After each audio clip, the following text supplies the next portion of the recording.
کی ہمدردی میں تم دیکھو گے آگے آگے سب سے زیادہ ان کو جو کہتے ہیں کہ ہم نصارہ ہیں، ذالک بأن منہم قسیسین و رہبانا، ان میں خدا خوف لوگ ہیں، درویش ہیں ان میں،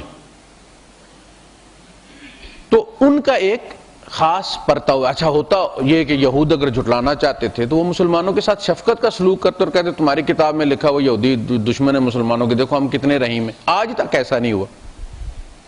عیسائی ہو کر عورتیں فلسطینیوں کا دفاع کرتے ہوئے ٹینکوں کے نیچے آ کر مر گئی ہیں، آپ دیکھتے ہیں سارے کلپ موجود ہے، ماریں کھا رہی ہیں ان کی پولیس کی، مسلمانوں کو، مسلمان بچوں کو بچاتے ہوئے۔ تو اصل میں وہ جو ہم کہتے ہیں نا کہ اللہ کے رسول صلی اللہ علیہ وسلم رحمت للعالمین ہیں، وَمَا أَرْسَلْنَاكَ إِلَّا رَحْمَةً لِلْعَالَمِينَ، آپ عالم حیوانات کے بھی رحیم تھے، عالم جنات کے بھی، اور انسانیت کے ہر دور کے، آپ سے بڑھ کر کوئی رحیم ہو ہی نہیں سکتا، لیکن آپ کے نام لیواؤں نے آپ کو بدنام کر کے رکھ دیا۔ ہمارے آج کے عربی خطبے کا موضوع بھی یہی کہ کس طرح سے لوگوں کے اندر مسکنسیپشنز آتی ہیں، پھر وہ ان کو لے کے جو ہے وہ نکلتے ہیں اور پھر تباہی اس امت میں مچاتے ہیں۔ خوارج ہمارے یہاں سب سے پہلے یہی ایک قبیلہ نکلا تھا جس نے یہ کام کیا تھا، یعنی صحابہ عشرہ مبشرہ کو انہوں نے مرتدین قرار دے دیا تھا، حضرت علی رضی اللہ تعالیٰ عنہ کو واجب القتل قرار دیا تھا اور پھر شہید بھی کر دیا تھا۔ تو یہ ہوتا ہے نیکی کا ہیضہ کچھ لوگوں کو، اس کا علاج۔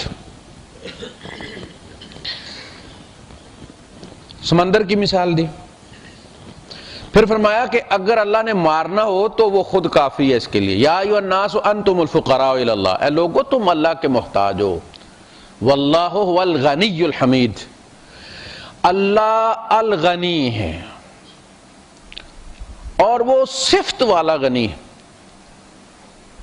یعنی تم سے بے پرواہ ہے، تمہارے نفع کا محتاج نہیں ہے، پھر بھی تمہیں سنبھال کے رکھتا ہے، تمہارا خیال رکھتا ہے۔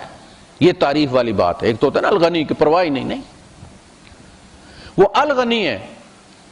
اللہ کے رسول صلی اللہ علیہ وسلم ایک حدیث قدسی بیان کرتے ہیں، اللہ سے روایت کرتے ہیں کہ اللہ پاک نے فرمایا کہ آدم کی اولاد اگر تم سارے، تمہارے اگلے پچھلے جو مر گئے اور جو قیامت تک آنے والے، ایک متقی ترین شخص محمد رسول اللہ صلی اللہ علیہ وسلم کے دل جیسے ہو جاؤ، میرا کوئی فائدہ نہیں، اور اگر تم سارے اگلے پچھلے جو مر گئے ہو وہ بھی اور جو قیامت تک آنے والے ہو وہ بھی، سارے ایک فاجر ترین شخص فرعون کے دل کی طرح ہو جاؤ، میرا رائی کے دانے کے برابر کوئی نقصان نہیں۔ اے آدم کی اولاد، تم میرے نفع نقصان کے مقام کو نہیں پہنچے کہ تم مجھے کوئی نقصان پہنچا سکو۔ نیکی کرتے ہو تو اپنے بھلے کو کرتے ہو، بدی کرتے ہو تو اپنا نقصان کرتے ہو، میرا کچھ نہیں کرتے تم۔ یہ تمہارے اعمال ہیں جن کو میں سمیٹ کر رکھتا پھرتا ہوں، اس میں خیر پاؤ تو میرا شکر ادا کرو، اور شر پاؤ تو اپنے سوا کسی کو ملامت مت کرو۔ یہ جو ہم 4 نمازیں پڑھ لیتے ہیں اور پھر اٹھ کے ہمیں ہر بندہ جو ہے وہ جہنمی نظر آنا شروع ہو جاتا ہے، کم تر نظر آنا شروع ہو جاتا ہے، یہ نیکی کا خناس ہے، یہ سراب ہے۔ ہماری نیکی یہ ایسے جیسے ایک بندہ ٹکے کھا کے اٹھے، بھائی تم نے خود کھائے ہیں نا، اس سے تمہیں باقی لوگ گھٹیا نظر آنا کیوں شروع ہو گئے ہیں جو دال کھا رہے ہیں؟ نماز پڑھی ہے، اپنی قبر ٹھنڈی کی ہے تو گردن اکڑا کے کس وجہ سے چلتا ہے؟ کیوں چاہتا ہے کہ لوگ تجھے سلام کریں؟ انتم الفقراء، تم نیک ہو تو بھی فقیر ہو تم، کس چیز کے؟ کہ اللہ اس کو قبول کر لے جو تم نے کی ہے۔ اللہ کے رسول صلی اللہ علیہ وسلم نے فرمایا کہ جہنم میری امت کے سب سے پہلے 3 آدمیوں پر بھڑکائی جائے گی۔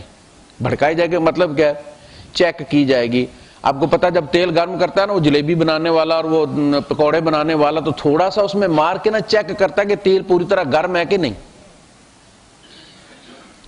پہلا آدمی شہید لایا جائے گا، اللہ پاک اپنے احسان گنائے۔ سب سے بڑا درجہ اسلام لانے کے بعد شہادت ہے نا، انبیاء نے اس کی تمنا کی نبی کریم صلی اللہ علیہ وسلم فرماتے اوددت ان اقتل فی سبیل اللہ ثم احیی ثم اقتل ثم احیی ثم اقتل، مجھے تو یہ تمنا ہے، میں یہ تمنا رکھتا ہوں، پسند کرتا ہوں کہ میں اللہ کی راہ میں قتل کیا جاؤں، پھر زندہ کیا جاؤں، پھر قتل کیا جاؤں، پھر زندہ کیا جاؤں، پھر قتل کیا جاؤں۔ شہید کو لایا جائے گا، اللہ پاک اب اپنے احسانات گنوائے گا، میں نے تیرے اوپر یہ کیا، تم نے کیا کیا؟ اللہ پاک میں نے اپنی جان لگا دی تیرے رستے میں، سر کٹا دیا میں نے۔ فرمایا کذبت، جھوٹ کہتا ہے تو، انک قد قاتلت ان یقال لک جریء، تو نے اس لیے قتال کیا تھا کہ لوگ بڑا بہادر بندہ ہے، اپنے قبیلے کے نام کے لیے۔ وَإِنَّهُ قَدْ قِيلَ، اور تو مر گیا نا، پیچھے تیری بڑی شہرت ہوئی ہے، بڑی بریکنگ نیوز آئی ہیں، بڑی ہیڈ لائنز لگی ہیں، جو تو چاہتا تھا نا وہ تجھے نقد مل گیا ہے، اور فرشتوں سے کہا جائے گا منہ کے بل گھسیٹ کے جہنم میں پھینکو۔ پھر مولوی صاحب کو لایا جائے گا، عالم کو، قاری کو، ہاں جی، احسانات گنوائے گا اللہ پاک، تیرے اوپر یہ مراحل آئے، میں نے یہ کیا، یہ کیا، یہ کیا۔ آپ نے کیا کیا؟ میں نے جی علم پھیلایا، اور میں نے قرآن پڑھا، اور میں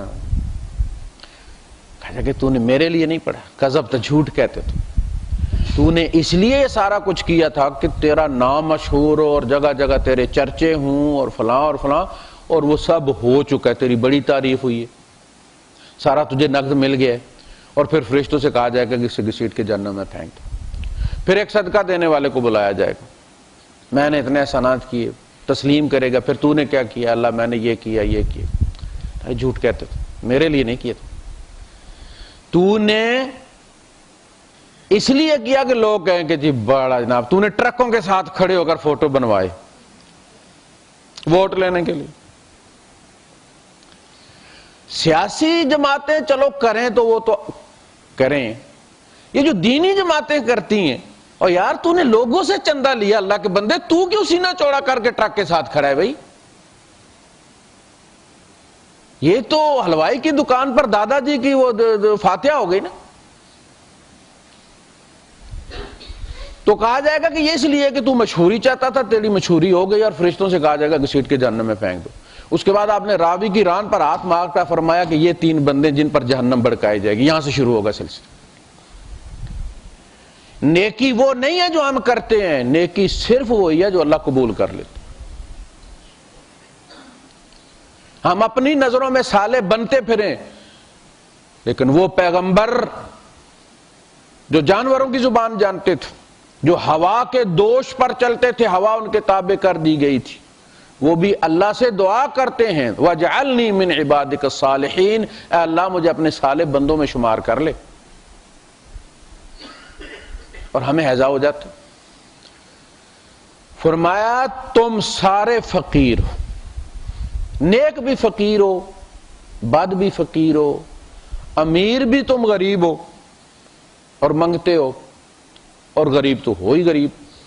اصلی الغنی جو ہے وہ اللہ ہے، اور وہ ایسا غنی ہے کہ جیسا تعریف والا، ایسا غنی نہیں، ایسا بے پرواہ نہیں کہ لوگ نہیں پرواہ نہیں، بیوی کو خرچہ نہیں بیچتا۔ اب جتنا پیسے والا ہوگا وہ اس کی بدنامی کی بات ہوگی کہ ہے تو پیسے والا، بیوی کو خرچہ نہیں بیچتا۔ اللہ ایسا غنی، آپ دیکھیں گے کہ اللہ جب کہتا ہے نا وہ قوی ہے، وہ العزیز ہے، زبردست ہے، لیکن الحکیم ہے، جوڑا آتا ہے ہمیشہ،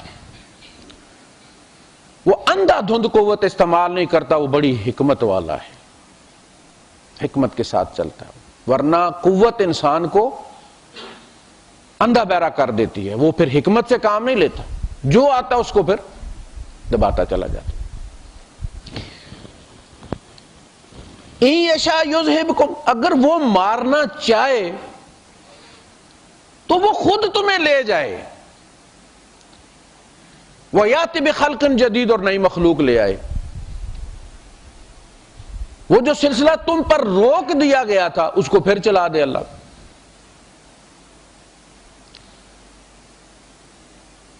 کَمَا أَنشَأَكُم مِّن ذُرِّيَّةِ قَوْمٍ آخَرِينَ، جس طرح تمہیں دوسری قوم میں سے نکالا، تم میں سے کوئی اور نسل نکال دے۔